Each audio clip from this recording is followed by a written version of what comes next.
Good morning, students. Yesterday we completed the lesson up to here, where we had seen that Bruno was trying to convince his mother, asking her to convince his father. Indirectly, he was trying to convince his father to return to the old house. So this is what we had seen. He was ready to stay there for that particular day, to have dinner, and then to sleep over there and to pack up the very next morning. This is what we had seen yesterday, right? Yesterday's class. So he was ready to stay over there overnight because all were tired. So he was ready to compromise with that situation of staying there for overnight. And then in the morning he wanted to go back to the old house in Berlin. So here the line speaks about it. But we should probably get up early in the morning if we are to make it back to Berlin by tea time tomorrow. So he wanted his father to pack up to Berlin by tea time the very next day. This is what the little boy told his mother. This is what the little boy was trying to convince his mother. Indirectly, the message was for his father. Mother sighed. Bruno, why don't you just go upstairs and help Maria unpack? She asked. So you see, mother sighed. So she spoke very harshly, right? So this is what she said over here. Fine. So she was in an angry mood because she was trying to convince the little boy. She was trying to make, you have seen this earlier over here. She was trying to tell him, to explain to him, to make the best of a bad situation. So here he didn't listen to it. His point of view was this, what was mentioned over here, to rest for that particular day and then return the very next day, return back to Berlin, the old house. So listening to this back again, the little boy was coming to the same point of Berlin, mother's side. Now what do you understand by this word side? Mother's side means she took a breath like this. So this is what she meant by side. Fine. So taking a deep breath and leaving it means she was tired of explaining and making him understand the situation. Bruno, why don't you just go upstairs and help Maria unpack? She asked. So this is what she asked the little boy. Why don't you go upstairs? Upstairs, who was there? The house help, the servant of the house, Maria. She was unpacking the things. Whatever was packed from Berlin, she was unpacking in the new house. So this is what mother asked Bruno, to go to her and help her out to unpack the things. This is what mother asked the little boy. But there is no point unpacking if we are only going to. So you can see over here, he was very much stern in the decision that he wanted to go back home. So there was no compromise in his decision, right? So again, after mother giving him so much of explanation over here, he was not ready to listen to it. Fine. This is what you can understand from this line. But there is no point. This is what Bruno says. There is no point of unpacking. Why are we unpacking the things when we are set and ready to go back to Berlin? Why are we doing it? There is no point, he says, of unpacking the things. Bruno, just do it, please, snapped mother, because apparently it was all right if she interrupted him, but it didn't work the other way around. Bruno, just do it, please, snapped mother. So what do you understand? She was very annoyed at this situation of the boy. So very angrily she said this. Bruno, just do it, please. Snapped means in a very harsh manner. Very angrily she spoke over here to the little boy. It was all right if she interrupted him, but it didn't work the other way around. So it was this, she had to speak like this because it was not working out smoothly. She tried all her level best to convince the little boy to stay in the new house. But then you can understand one thing, Bruno was not getting convinced. Children are often like this. It is very difficult to make them understand certain situations. When they make up their mind to a different thing, it's very difficult to convince them.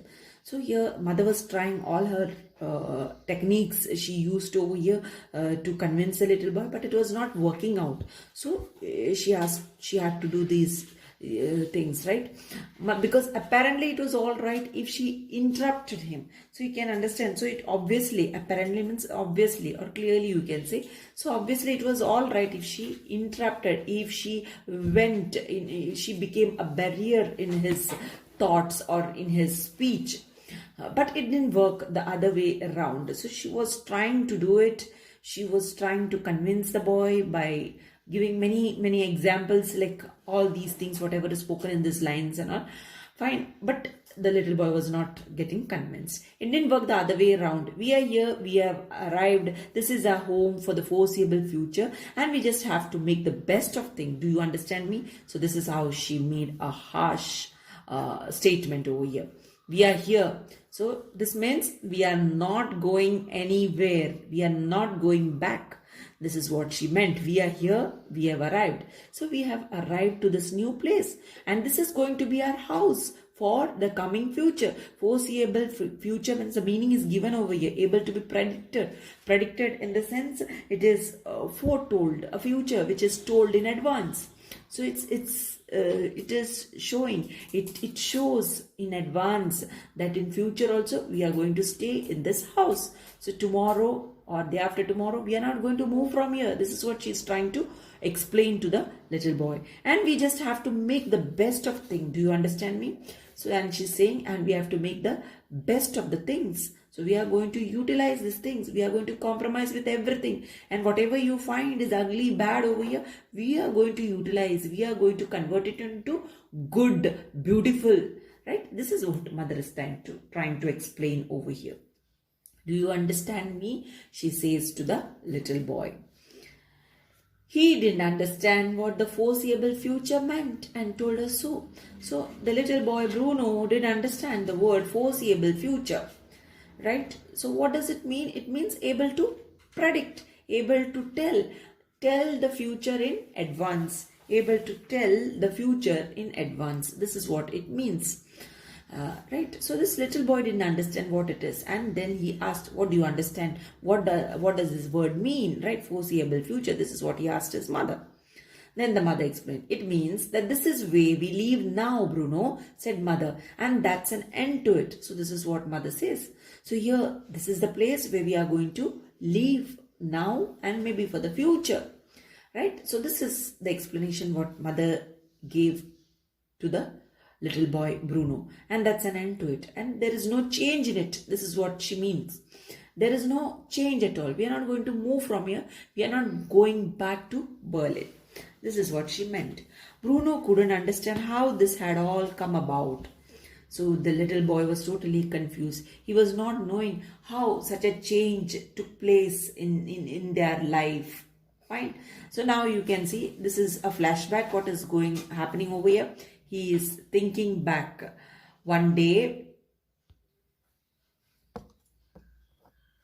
he was perfectly content playing at home with 3 best friends for life, sliding down banisters, trying to stand on his tiptoes to see right across Berlin.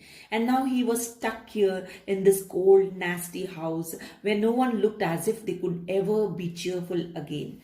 So one day he was perfectly content. He was fully satisfied. Who was fully satisfied? Bruno. So I told you in the beginning, it is the flashback. He's going back thinking, because right now he was confused. Mother told him, no, that we are not going to move from this place. We are going to stay here forever.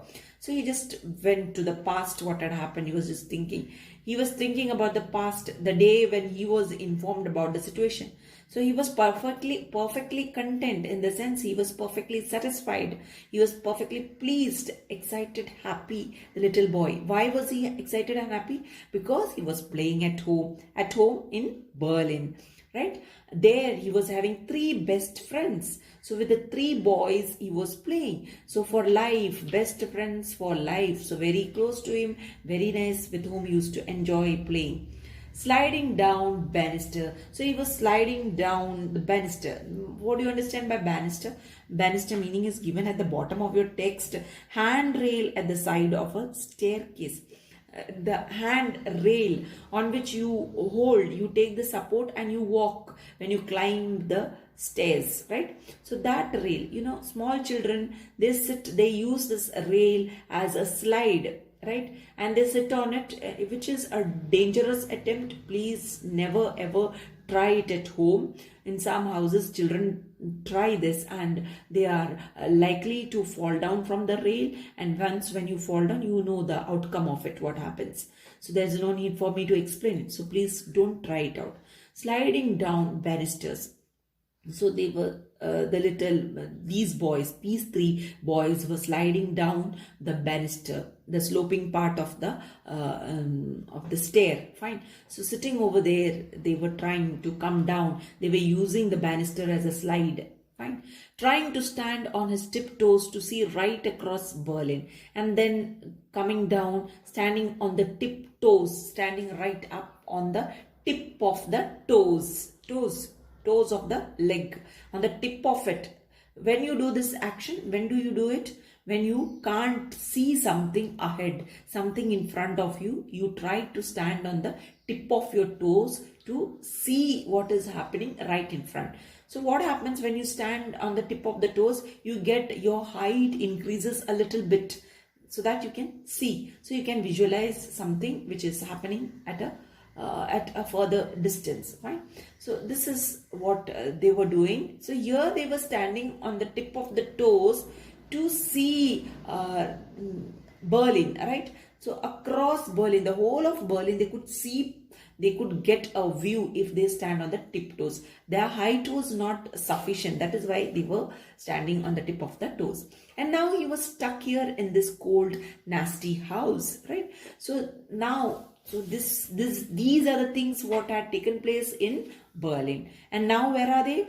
They are stuck in this cold, nasty house. Which is that cold, nasty house? The new house is been here. The new house is referred from here. And now he was stuck here in this cold, nasty house. So this nasty house is the new house, which is a cold house. And there was nothing to be said as interesting in the new house, where no one looked as if they could ever be cheerful again. And that is what people were also not looking over here. Nobody seemed to be cheerful. Nobody seemed to be happy or excited over here. Such a boring place.